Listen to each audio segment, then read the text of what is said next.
Support for Outdoor Nevada comes from Jaguar Land Rover Las Vegas. We're proud to help introduce a new generation of adventurers to the diverse experiences that our state has to offer. Information at jlrlv.com.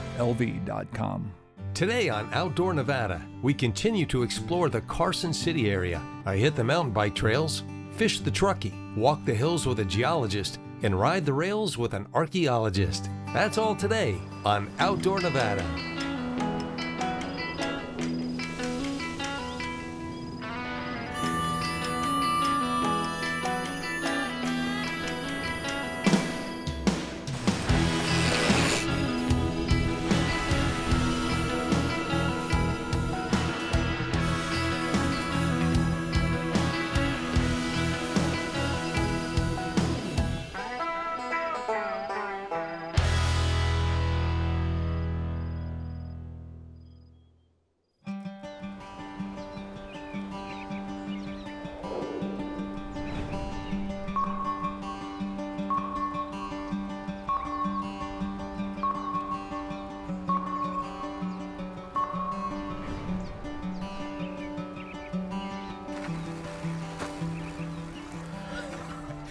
You know, the state of Nevada is quickly becoming a mountain biking mecca, and for good reason. Now, Carson City, Nevada has a lot going on all its own. But when you discover these jaw-droppingly beautiful mountain biking trails here, well, you're in for a ride like no other place. Carson City is not only Nevada's state capital, it's a certified bronze bike-friendly community by the League of American Cyclists. This is based on total bicycle network mileage, bike-friendly laws, and the community's involvement in a unified pathways master plan. Today, I'm hitting the Kings to Ash Canyon Trail. This trail is 7 miles long and it winds through pines and aspens. It's designed for mountain biking and open to hikers and equestrians. Now, the trail was built by the local advocacy group Muscle Powered, and boy, they did a great job. You know, part of my job is built on adjectives. These trails are epic, undeniably great, unbelievably beautiful.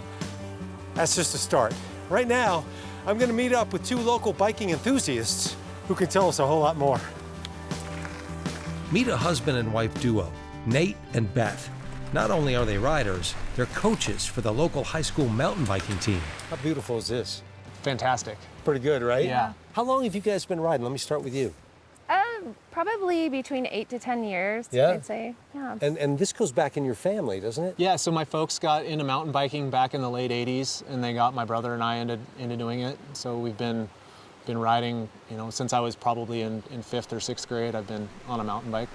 I don't think when people think of Carson City, they necessarily think of this level of mountain biking. I mean, this is epic. How would you rank it? So I've ridden all over the place on the western United States. I honestly say that I tend to compare the trails that I ride in other places to these trails, and you know, how do they hold up? Ash to Kings Trail, which is right behind us here, is probably my favorite trail of all time. That's not to say that there's other trails in other areas that are you know, they're different terrain-wise and climate and everything. So they're unique in their own way and comparable. But this one being in the backyard is just absolutely fantastic. I haven't done as much riding as you, but I've done a little bit, and this is as good as this is like the gold seal. For me, this is really great. Let's talk about etiquette for people that want to come out and ride bikes, because there is an etiquette within the community. Tell me about it. For sure, and especially, once again, this last year, with the sport has grown so much.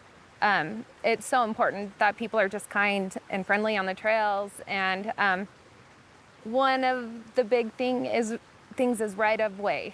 You know, we run into a lot of hikers, we run into equestrians out here, and as a mountain biker, it's your responsibility to always give right of way to those people. And a lot of times they'll yield and give it to you. They say, come on through, and you know, you just give them a big smile and thank them. And but it's really important that people learn that, because that does cause some disputes on the trails sometimes, you know. If I'm going uphill and somebody's coming downhill, what do we do? Ideally, they yield to you. You're working harder. So if I'm going uphill, they should yield on a bike. if it's a hiker or an equestrian, you still yield no matter what. What's our elevation here? It's around 4,500 feet. 4,500. It feels so clean, the air. Yeah, one of the things, I think this area, they say there's over 300 plus days of sunshine a year, and that's definitely the case. Winters are pretty mild, relatively speaking, and summers we do get hot, but it's not ridiculous. It's not like the southern part of the state. I am pro Carson City. I am pro these trails. This place is. I'm running out of adjectives. I need an adjective to describe this. Give me a word. Oh, just fantastic. And I mean, we go to other places, and our kids on numerous occasions have looked up and said, "Mom, I miss our blue skies." You know, we have just. It's just beautiful here. It's just beautiful. So fantastic, and I need an adjective from you. Epic always sounds so cliche, but I feel like we've got epic trails. The community is really good. It continues to get better and better, and I think that epic is probably a good word to put it. Well, it's my fault, but we've been doing far too much talking and not enough riding. What do you say we hit the trails? Let's do it. I'm following you guys. Let's go. All right.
Hey, Nate. Yo. You know what it dawned on me? Mountain biking is just as much fun alone as it is when you have two great people, two great friends to do it with. It's really cool. Yeah, one of the other cool things about mountain biking is it's a sport that you can do your entire lives. We've got teenagers that ride. My dad's almost 70, he rides still. So it's something that you can do pretty much your whole life, and really gets you an opportunity to get outside, meet some great people, and see some really, really cool things. What are we waiting for? Let's get on. Woo-hoo! Throughout Nevada, there are great trails, and each area offers something different. You could be racing through the open desert one day and whipping past aspen trees the next. Nevada has a lot of trails to offer, and I, for one, am going to ride as many as possible.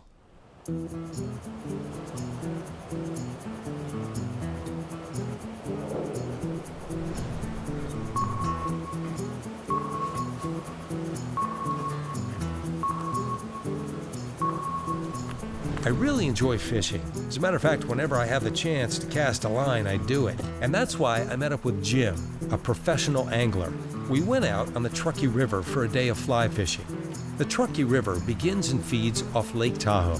It flows 110 miles to Pyramid Lake Indian Reservation. This river is one of the heaviest fished rivers in Nevada. 60 to 100,000 anglers per year fish the Truckee. You can fish for rainbow trout, cutthroat trout, mountain whitefish, and largemouth bass. What do you like about fishing? I know that's a pretty simple question, but why do you do it? I think that it gives me a really good active reason to get out and enjoy the outdoors. I really love the ability to escape, even in an urban environment. In downtown Reno, the Truckee River flows right through our community, and it flows through the community, and you can escape the kind of the hustle and bustle and get down into the channel and just really, really enjoy it. and then you can, we're here east of Reno, and we're less than 25 minutes away from downtown. You could be sitting at a blackjack table in 25 minutes. And you're fishing one of the best fisheries in the country. If you weren't fishing on the Truckee, but you stayed in Nevada, where else is a good spot? Where would you go? To fish? Yeah. Well, all the way down the east side of the Sierras, you have, going east-south from the Truckee Meadows, you have the Carson River, then the Walker River, and then you actually enter into California from there. But you can, technically it's not Nevada, but it's just simply less than an hour away from Reno and Sparks is Pyramid Lake. And there we have a native species that has been reintroduced and is one of the largest species of trout in North America, the Lahontan cutthroat trout, which is native and indigenous to Pyramid Lake. Well, you've been fishing all over the world. How does Nevada rank in your book? Well, I think for the quality of fish and the challenging nature of the fly fishing itself, it ranks really high. Again, as we've discussed, the Department of Wildlife have done such a great job of managing the fishery and advocating for the sustained flows that we've had throughout the year. And it sounds a bit obvious, but it's fish need water. And once you hold right here, just pull in and hold. And as they have water, they will grow and they'll flourish and reproduce and be very happy fish. It's gonna get shallow here, so I don't want you to lose your fly. We're gonna go right at the bottom of this riffle. We'll start fishing again on the right side. What's fun about the Truckee is the action on the river. You have moments of floating and sections of rapids. I like this, as it keeps you on your toes. Having someone like Jim makes the experience all the better. He knows the river and can embrace the art of fly fishing. So Sean, sometimes when you're fly fishing, you have a choice to make. And most of the time for trout fishing, you're fishing with insects. Insects typically have a few life forms, one of which is the nymphal stage, which represents often about 80% of the bug's lifespan. And what we're doing here is we're actually fishing with the nymph stage of the insect, representing the insect. The other one is the adult, which is associated with the dry fly fishing. Now you keep going. You want to try it? I want to see this. Now, you're trying to think like the fish? Yeah, we're trying to basically just feed the fish. So we're trying to represent what the fish is eating, how they're eating it, and when they're eating it. And that's why I'm casting it multiple times through in slightly different spots each time. Because I've noticed sometimes you're thinking it's on the banks, sometimes you're thinking it's more in the middle. And that's the beauty of it. You just really don't know. You make a best guess, educated guess of where they are, and from there you just kind of hope. What you'll find is this is kind of not dissimilar from a buffet in a casino, in that the big difference is instead of moving through the line for the fish to pick off the bugs, they'll sit in one spot and let the bugs come to them. Is that right? They will. So what I'm doing here is I'm trying all these different spots to see if I can find a spot that the fish is in that lane. And you're making the casting look easy, because there's no weight on this really. So what is the key to your cast? So in fly fishing, the fly line, the thick line that has kind of the plastic coating, is all the weight to deliver the fly. So you want to have a fly line that's kind of working in concert with your fly rod. But you're aggressive with throwing it out there, aren't you? I mean, it's... Well, yeah, you got to get it to do it. You got to have it's kind of like a buggy whip. You got to get this fly rod to load and unload, flex and unflex. And in doing so, then it'll deliver your fly. Kind of spinning in circles here with this current. That's amazing the way you say that. You're trying to feed the fish, and you're just plopping it in different areas. And over again, because the fish, there's a rhythm to them, right? They're seeing those bugs come by, they're gonna eat, they come back down, get in their spot. Sometimes they lose their place in line. Yeah. So I think that there's a kind of a natural rhythm to it. And my fly might go through in a perfect spot, in a perfect representation of the bug that they're eating, but they're on their way up or their way down. They're not ready. So I can go through here multiple times and actually come back one time where I'm in the right spot at the right time and the fish is doing their part and I'm doing mine, and all of a sudden, everything happens. And I look like I know what I'm doing. We got a couple of bites, but we didn't land anything. And you know what? I'm okay with it. Because each time I go out, I get a better understanding of the land and the art of angling. Plus, I got to spend a day with a friend. Hey, that's a win-win. Thanks, Jim. Carson City's landscape is diverse. Aspens, pines, high desert, rivers and streams, mountains and valleys. It's got a bit of everything. It's a geological wonderland. And that's why I met up with Tom, a Carson City resident and geologist. Hey, Tom. Hey, John, how's How it are going? you? Good seeing you. Good seeing you too. Heard a lot about you in this area, man. I can't wait to explore. Yeah, there's lots to look at. Yeah. Do we head this way? Yeah, this is the trail. Here, let's go on. I'm ready. All right. The best way I can describe Tom is as a free spirit geologist.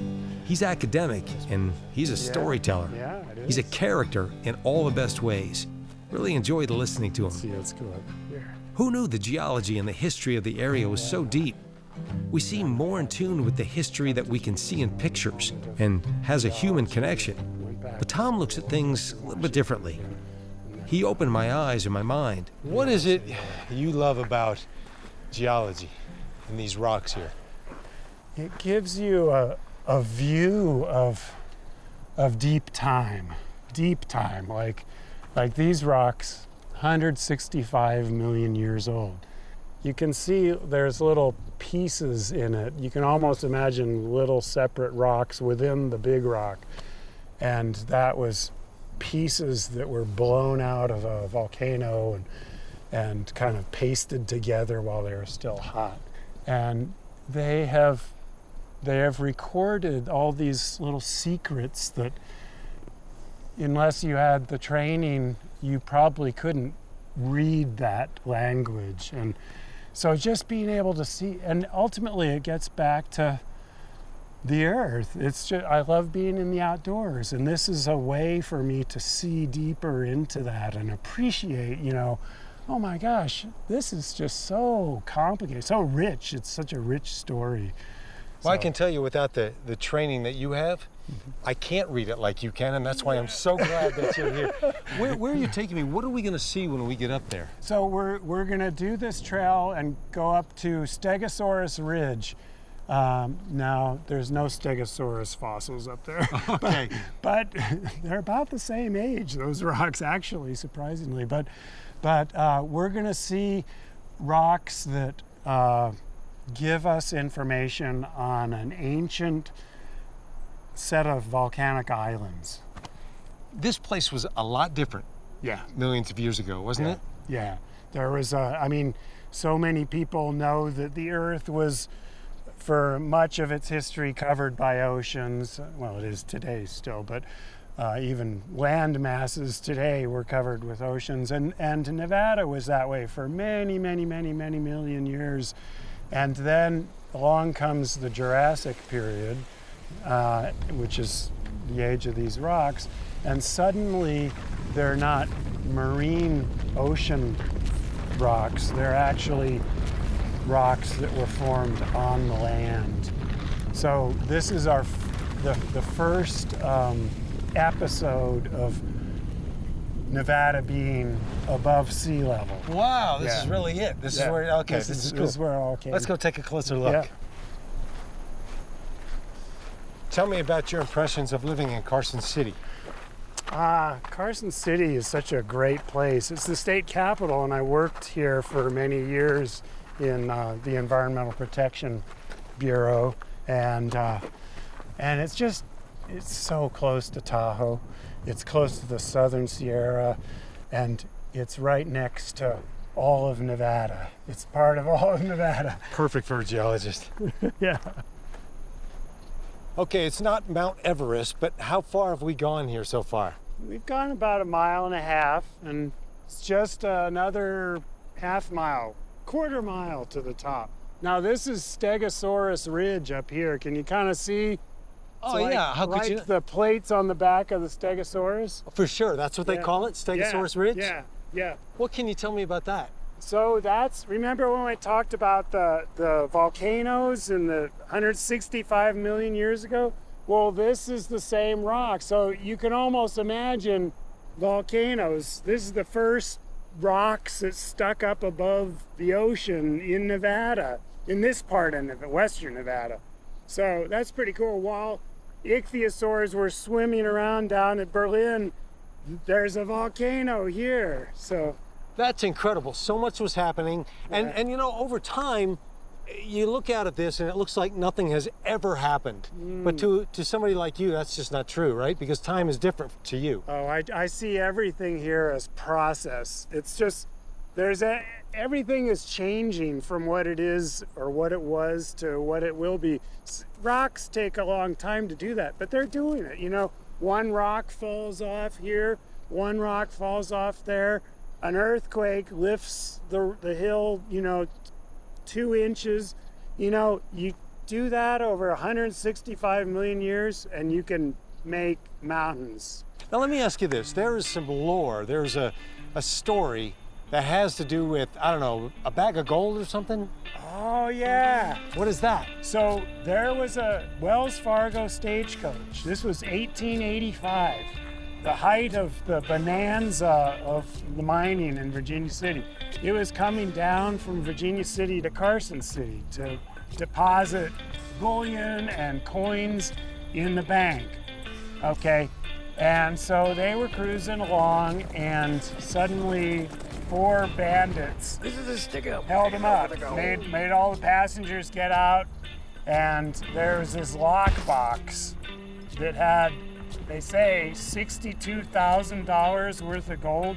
In those days? In those days. Which is a lot more today. That's a lot. I don't know what. I haven't done the math, but a lot. The sheriff rounds up a posse, and they come out in pretty quick order. They find these guys. They never found the lockbox. It's just a short period of time. Where'd the lockbox go? So the lore goes that somewhere up here is a box of gold. Yeah, unless someone found it. We would know that by now. Well, maybe. What do you say we go look for it? Okay. Let's go. Let's go get rich. What do you say? Yeah.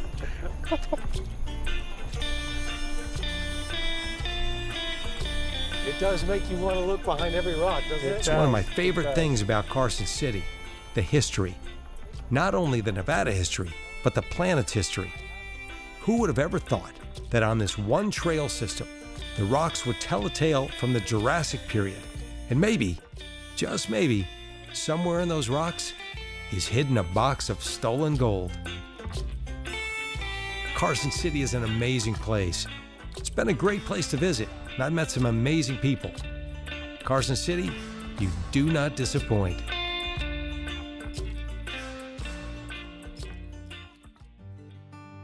Just on the outskirts of Carson City is VT Railway, a stretch of railroad tracks running through the Carson River Canyon. I met up with local archaeologist Mike Drews to ride the rails and learn a little more about Carson City.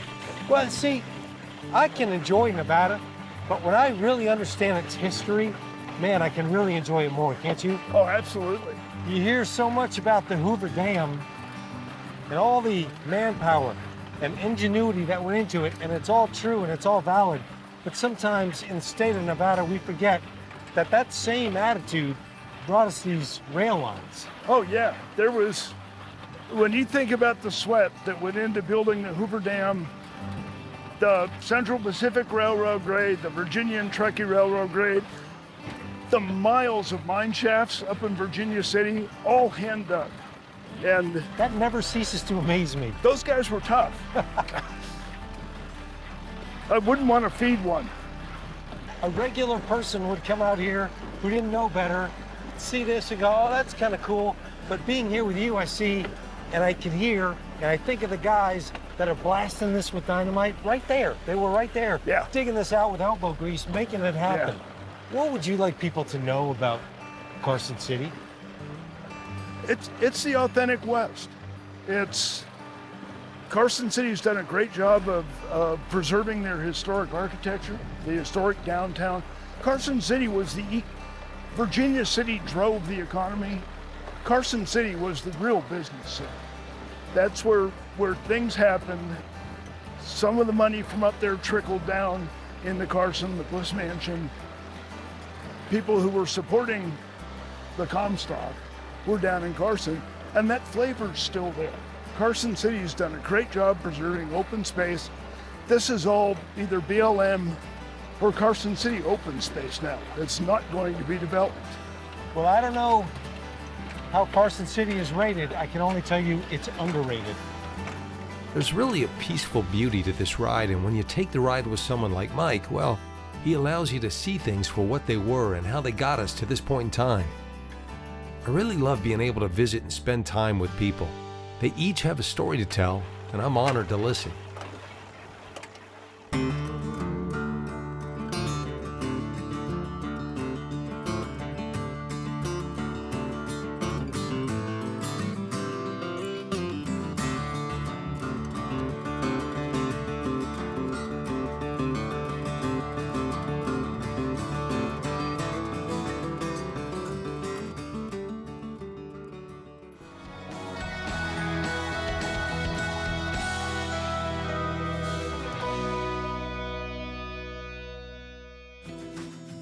Support for Outdoor Nevada comes from Jaguar Land Rover Las Vegas, inspiring the spirit of adventure with confidence in any terrain or condition. Information at jlrlv.com.